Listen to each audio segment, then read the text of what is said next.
This film constantly surprised me. Every time I thought it was going to be one thing, it kind of proved to become something completely different. I just wondered if you had a kind of similar experience when you first read the script, when you first spoke to Justin. Was there that kind of element of surprise when you kept hearing where this kind of story was going, where it was taking you? Yeah, I read one thing and we filmed And a completely different thing. something completely and then watch different. something different from that. So, Yeah. So The movie's made 3 Yeah. times, when it's written, when it's shot, when it's edited. yeah. So yeah, reading the script for the first time, it was a very hypnotic experience where you just don't know what's gonna happen, and I think that's what drew me closer and closer to this movie, is the unpredictability. So yeah. Yeah, I mean, I always think for kind of sports stars, I mean, the very best, Lionel Messi's, the kind of Ronaldo's, Michael Jordan's, Roger Federer's, Serena Williams, that kind of level of kind of sports star. You like To Messi be- over Cristiano? I'm Messi over Ronaldo. No, yeah. okay. Let's not spark that debate. yeah, please don't. But to be that good, you've got to be so locked in and so determined to a point where kind of regular people like me can't really kind of comprehend it. But having played people like this and played these kind of characters, do you think you've gained any more understanding of what it kind of takes to be that kind of elite level sports star? I think you're not regular. Let's just get that very clear. So, but I understand the question. Yeah. But you were gonna answer. I think I learned a lot preparing for him by finding Isaiah. It locked me further into Marlon. I always thought I worked hard, but I realized I can work harder. I realized I can do more. I can sacrifice more. I can give more. And I also realized that, sometimes I gave myself a dark side. I read this book by Tim Groven to prepare for this called Relentless. Tim Groven was Michael Jordan's trainer, Dwayne Wade's trainer, Kobe Bryant's trainer. And it's about being a cooler, a closer, or a cleaner. I want to be a cleaner. I want to be that dog that you give the ball to. I got it. Don't worry about what I'm going to do with it. Just know that I'm going to make the right decision with it. I prepared my lifetime for this moment. Give me the damn ball. I like that. I was wondering too, who do you think, because I mean obviously this is very much about kind of who's the GOAT, and I know GOAT's become a very used expression these days, but particularly in the world of sports. But who would be your GOAT in the world of cinema? Michael Jordan. In cinema? In cinema, yeah. And my Michael GOAT Jordan. in cinema. My GOAT in cinema. Meryl Streep. Yeah, I love a nice Paul Newman. Yeah. I think the level of performance and Viola magnetic. Davis.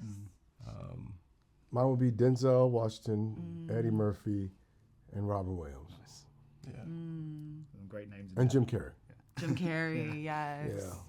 But I feel like the horror genre is in a really good place at the moment. There's films like him, there was Weapons recently, obviously kind of Get Out, The Babadook. It feels like there's a very fresh, new way of playing with the kind of conventions of the genre we've seen of late. And I guess it's more a question for you, Marlon, but I was wondering, do you think films a little bit like Scary Movie, which kind of satirise the archetype of what the horror movie was, has kind of helped contribute to this kind of new perspective of the genre to try and find new ways into storytelling? Absolutely, because we made fun of all the tropes. We made fun of all the obvious.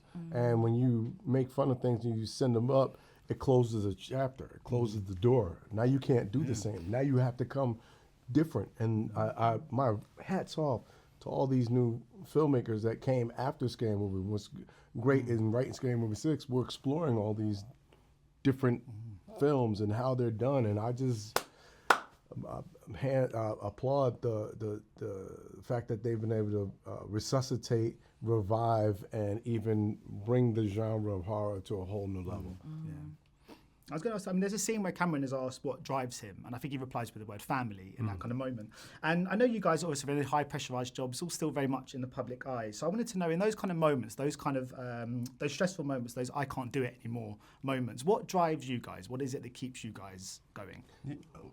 You want to go? Well, usually with me, I'm driven crazy by my family. So Yeah, family ain't the thing.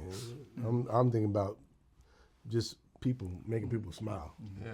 F family. Yeah. For me, it's like all my haters. Yeah. Just like making them hate me even more. The troll. Yeah. Spite. Surely you don't have many haters. You can't have many haters. When you got the most amount of laughs in this movie in the cinema, I can tell you that much. I loved your character in this. But say finally then, obviously Isaiah takes Cameron under his wing, and I just wondered, I mean obviously not quite to the same extent as the characters do, but did you have anyone, for all three of you in the industry, that really helped you at your beginning of your career, that kind of gave you that kind of guidance, that push in the right direction? I think for me, Donald Glover, he really took a chance on me early on, leading an episode of the TV show Atlanta. And so, yeah, he just instilled the confidence that I was exactly who I needed to be to tell this story as a leading person of the episode. And so, yeah, and he just offered the a hand of like help if I ever needed, and he didn't have to do that, and he didn't have to cast a new person, and I had little to no credits at the time, and he's always there to guide me if I need help and whatnot. Yeah. Keenan and Damon Wayans, they're two different points of view. Keenan was a masterful visionary when it came to comedy, like a brain trust. And Damon was just a committed artist, and nobody was as fearless and as funny.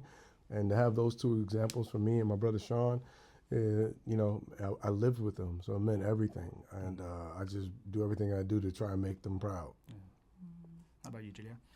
Josh Safdie. Yeah. Yeah, he put me in my first movie and really fought for me to be in there. A lot of people did not see it, did not get it, did not want me, and he was so good in that movie. Thank I you. reached out to you and I was like, you was really good in that movie. Yeah, you did reach out to me. Yeah. Such a good film. Thank you. Really is. Yeah. And so is him. Well, thank you so much, guys. Much appreciated. Thank you. Thank you, guys. Ladies and gentlemen, you're watching Hey You Guys! Hey, you guys! Hey, you guys! Hey, that's what they all say. Hey, you guys! Hey, you guys!